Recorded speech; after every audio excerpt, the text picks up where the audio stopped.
Is that how you feel when you teach text structure? Because if you're anything like me, you do. And I couldn't stand it. I didn't understand why students did not they could not comprehend or identify what text structures were. And then I realized, one, I didn't learn it in school. I don't remember learning about text structures. And two, I didn't realize why they're so important. So I backed up a bit, did a little research, figured out myself why text structures are so important.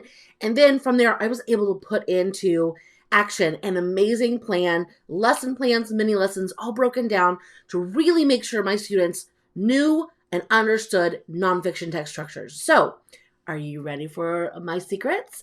I have some amazing text structure mini lessons ready to go for you. And yes, there is a free download. So don't worry about taking notes. You can go and head to the video description and get that downloaded at the end of the video, but I'm going to share some of those with you right now. So here we go. This is one of my absolute favorite mini lessons that you can do with text structure. The objective of the lesson is I can relate main idea to nonfiction text structures. So believe it or not, a very high percentage of nonfiction texts have a main idea that relates back to the text structure of the text itself. Those two things are absolutely related. So when you are having your students look at identifying the text structure, you can also be working on main idea at the exact same time.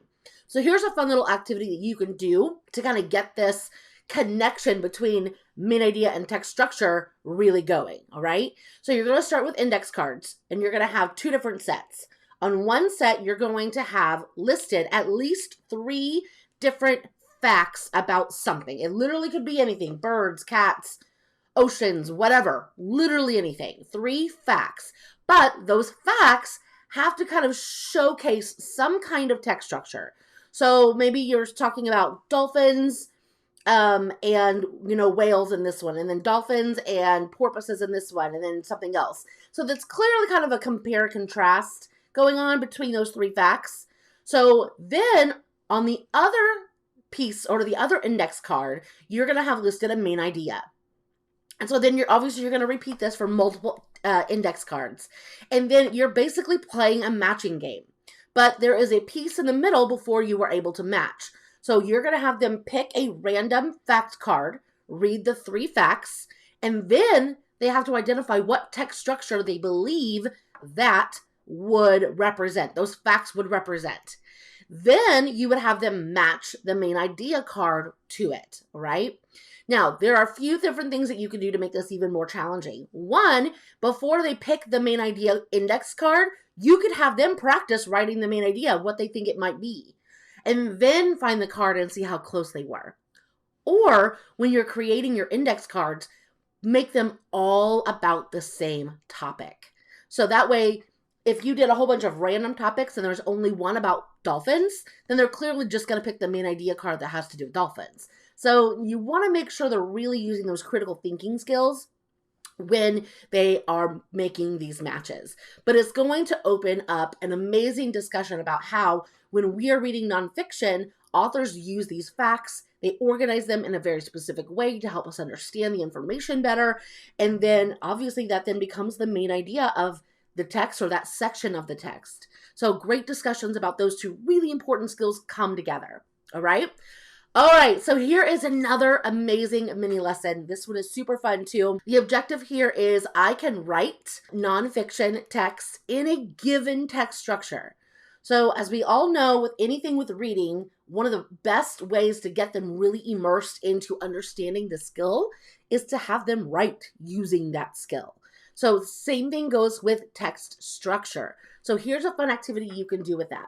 You're going to take your students and you're going to put them into groups of 4 or 5, depending on how many text structures you want to practice. If you're only kind of focusing on 2, then put them into pairs. If you're focusing only on 3, put them into groups of 3. That's up to you. Then in each group, you are going to assign each person a completely different text structure. So student A would be compare contrast, student B would be cause and effect, student C, problem and solution, and so on. You get the picture, right? Everyone in the group has a different text structure. Then what you're going to do is you are going to have them write out a paragraph about anything, any nonfiction topic they want, something that they think they have a lot of information about. It could be how, taking care of dogs. It could be, a certain kind of car that they like, literally anything. Using their schema only, they need to write out one paragraph, minimum 5 sentences, in the structure they were assigned. Then when time is up, you are going to have each member of the group read their paragraph out loud, and the other members then discuss and collaborate on whether or not that paragraph was written in the structure it should have been in. And so you really get this more immersive experience. They get to become the writers. They get to understand how I have all these facts in my brain, but how can I organize them in this certain way? And when it comes to the writing perspective, it really helps them understand how the pieces are put together. So then you can even have students read some out loud to whole group and have that discussion whole group as well before you wrap everything up. All right. All right, let's do another one. I've got another fun one. This one includes coloring, which we all know, even 4th and 5th graders who are practicing text structure love to color. So get out those crayons. Here we go. This one is I can illustrate 5 nonfiction text structures. So what you're going to do is you're going to talk about the fact that text structures are basically relationships between facts, right? We have all these facts. You can even bullet point them, but they're all related in some way. They're either showing a problem and a solution. They're comparing and contrasting. They're showing a cause and an effect, right? They're all just facts related in some way. So what you're going to do is you're going to give each student a piece of paper and crayons, of course, and then you're going to have them represent a specific text structure in an illustration. So you can have them fold their paper and figure out 5 different sections, have them draw 5 sections on their paper. You want to, because you're going to practice all 5. So you're going to shout out a text structure. You're going to set a timer, and they can draw a picture in any way about anything to help showcase that text structure. So if you shout it out, compare, contrast, they could draw a picture of, I'm